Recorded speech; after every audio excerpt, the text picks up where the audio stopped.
जय माता दी दोस्तों, आप सबका हमारे चैनल पर हार्दिक स्वागत है।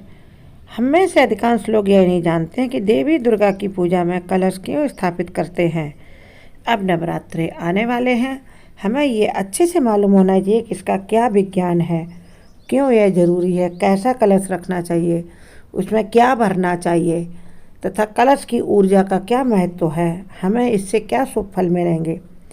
सब कुछ हम इस वीडियो में डिटेल से जानेंगे दोस्तों।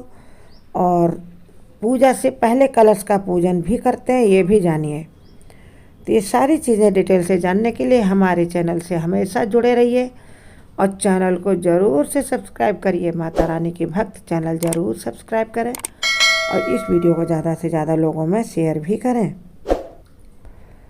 पूजा स्थान पर कलश की स्थापना करने से पहले उस जगह को आप गंगा जल से शुद्ध कर लें और फिर पूजा में सभी देवी देवताओं को आमंत्रित करें। नहाने के बाद ही आपको ये काम करना। जगह तो साफ़ सुथरी कर लें, लेकिन नहाने के बाद उस जगह पर आप गंगा जल का छिड़काव करें। उसके बाद देवी देवताओं का आवाहन करें, माता रानी का आवाहन करें, सभी 9 देवियों का। और कलश को 5 तरह के पत्तों से सजाएं और उसमें हल्दी की गांठ, सुपारी, दूर्वा आदि डाली जाती है। लेकिन सबसे पहले कलश में आप गंगा जल भरें। यदि गंगा जल आपके पास इतना परिपूर्ण है कि आप पूरा कलश गंगा जल से भर लें तो बहुत उत्तम, नहीं तो पहले गंगा जल डालें, उसके बाद उसमें शुद्ध जल भर दें। थोड़ा सा कलश खाली रखें क्योंकि इसमें आप अब डालेंगे हल्दी की गांठ, सुपारी, दूर्वा के 11 कम से कम पौड़े, यानी जो शाखाएँ लाते हैं ना दूर्वा की तोड़ को, 11 हों गिनती में या 9 हों। उसके बाद आपको उसमें डालना है इलायची और अक्षत तथा धन धान्य की शुभता पाने के लिए आपको पाना है, उसमें डालना है अब सिक्का।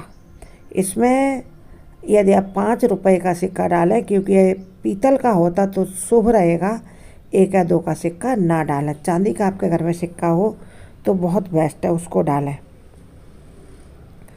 उसके बाद आपको एक बड़ा बर्तन लेना है जिसमें आपको बोना है जौ।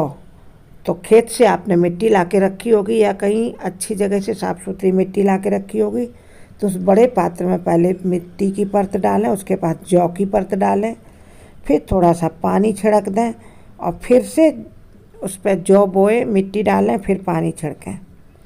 इस तरह से ये मिट्टी के पात्र बड़ा सा फैला हुआ लाना चाहिए। उसको जौ बोकर तैयार कर लें, ऊपर से एक परत जौ की और डालें, फिर हल्की सी मिट्टी डालने के बाद उस पर आप कलश रखने के लिए वो अब तैयार है।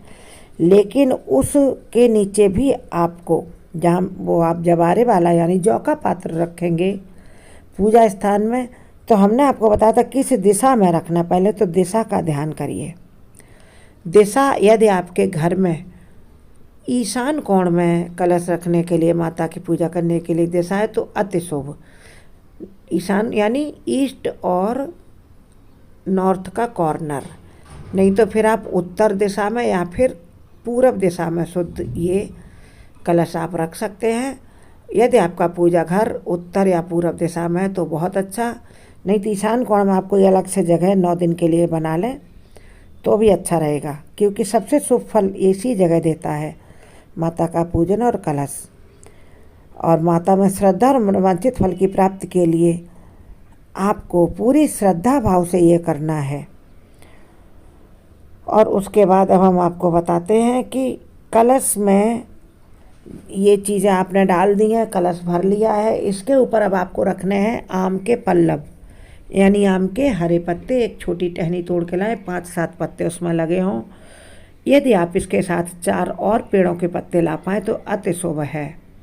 उसमें है पीपल के पत्ते, बरगद के पत्ते और पाकर के पत्ते और गूलर के पत्ते। ये 5 पत्ते हमारे 5 तत्वों का प्रतीक हैं जो कलश के मुख में रखे जाएंगे ऊपर टॉप में। और उसके ऊपर आप एक मिट्टी का सकोरा रखें। मिट्टी का सकोरा ना लाए हों तो फिर आप उस पर कोई कटोरा रख लें जो कलश के मुख पर फिट आ जाए। उसमें आप पीले रंग के हल्दी के चावल पहले से अक्षत रंग लें। अब पीला केसर हो तो बहुत अच्छा है, केसर भी उसमें थोड़ी मिला लें, नहीं तो पीले रंग के चावल हल्दी से रंग लें, उसमें भर दें।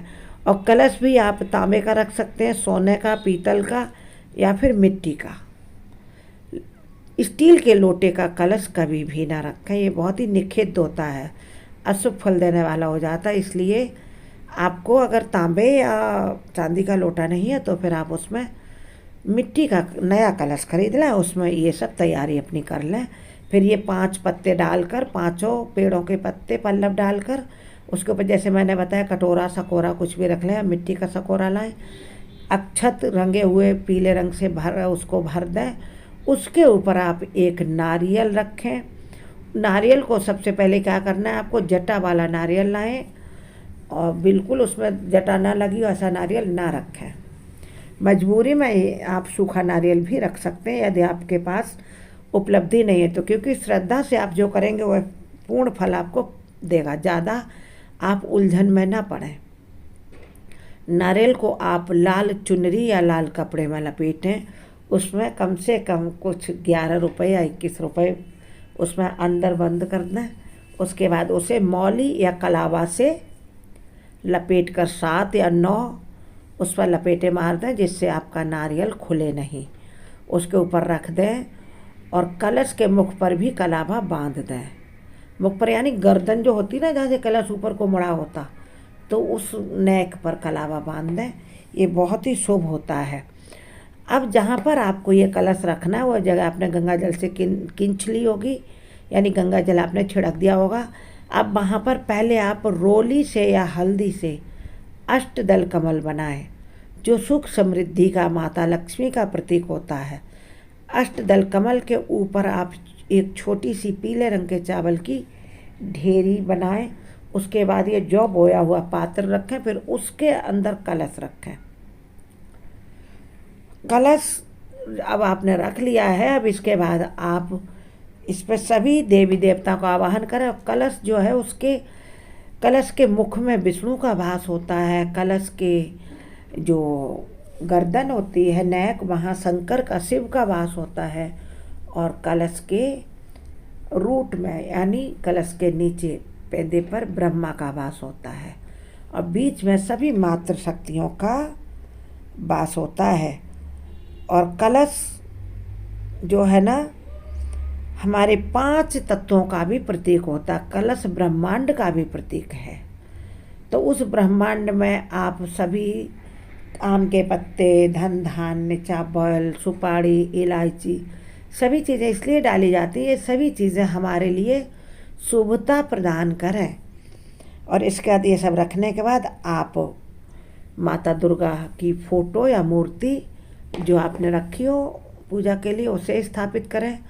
यदि संभव हो तो बगल में गणेश जी का चित्र हो या फिर फ़ोटो हो या मूर्ति हो, उसे रख लें, क्योंकि माता के साथ गणपति की भी पूजा करें और संभव हो तो भैरव और हनुमान जी की पूजा करें। ये माता के भैरव और हनुमान जी बहुत ही ज़्यादा वफादार जो सिपाही है। हनुमान जी माता के आगे विजय का झंडा, विजय पताका लेकर चलते हैं और काल भैरव पीछे माता के चलते हैं।